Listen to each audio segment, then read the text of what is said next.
আপনার বাচ্চা নুডলস খেতে চায় না, আমি আজকে এমন নুডলস তৈরি করে দেখাবো যে নুডলস দেখলে প্রত্যেক বাচ্চাই খেতে চাইবে। আর এই নুডলসটা খুবই তাড়াতাড়ি 2 মিনিটে তৈরি করতে পারবেন।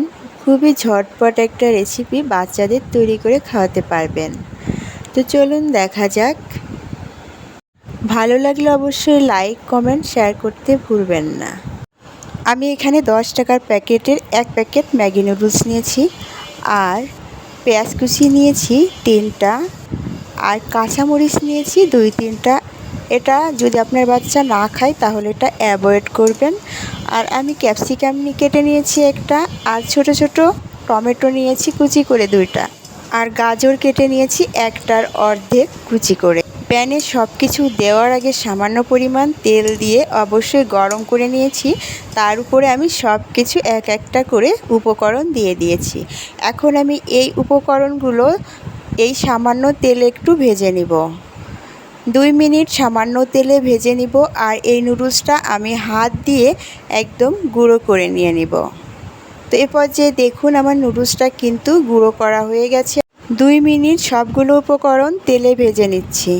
পেঁয়াজটা যখন একটু নরম হয়ে আসবে, টমেটোটা একটু নরম হয়ে আসবে, তখন আমি এর ভিতরে পরিমাণ মতো পানি দিয়ে সিদ্ধ করে নেব।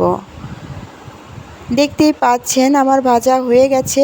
এখন আমি 1 বাটি পরিমাণ পানি দিয়ে দিচ্ছি। আর এখন এটাকে 5 মিনিট আমি জাল দিয়ে দিব। আর নুডলসের যে মশলাটা ছিল, মশলাটাও আমি এখন দিয়ে দিয়েছি। এই পর্যায়ে আপনি এই নুডলসের ঝোলটা কতটুকু রাখতে চান তার উপরে নির্ভর করছে আপনার এটা নামানো। তো আমি কিন্তু একদম ঝোলটা সামান্য পরিমাণ রেখেছি, এটা একদম। আর আপনি একটু ঝোল ঝোল রাখতে পারেন যদি আপনার বাচ্চা পছন্দ করে, একটু স্যুপ টাইপের হবে। তো আমি একটু স্যুপ টাইপের করি না, একটু দলা দলা টাইপের ঝোল ঝোল রেখেছি। তো এটা কিন্তু দারুণ মজা খেতে, যে কোনো বাচ্চাই আপনার এই নুডলসটা খেতে পারবে, অনেক মজা লাগবে। আর এটা কিন্তু ছোট থেকে বড় সবাই খুব পছন্দ করবে এই নুডলসটা। আপনার বাসায় যদি ছোট্ট বেবি থেকে থাকে, একবার হলেও আমার এই রেসিপিটা ট্রাই করে দেখবেন। আর ভালো লাগলে অবশ্যই লাইক, কমেন্ট, শেয়ার করে দিবেন। আর আপনার কাছে আমার অনুরোধ থাকলো চ্যানেলটা সাবস্ক্রাইব করে আমার পাশে থাকবেন। আল্লাহ হাফেজ।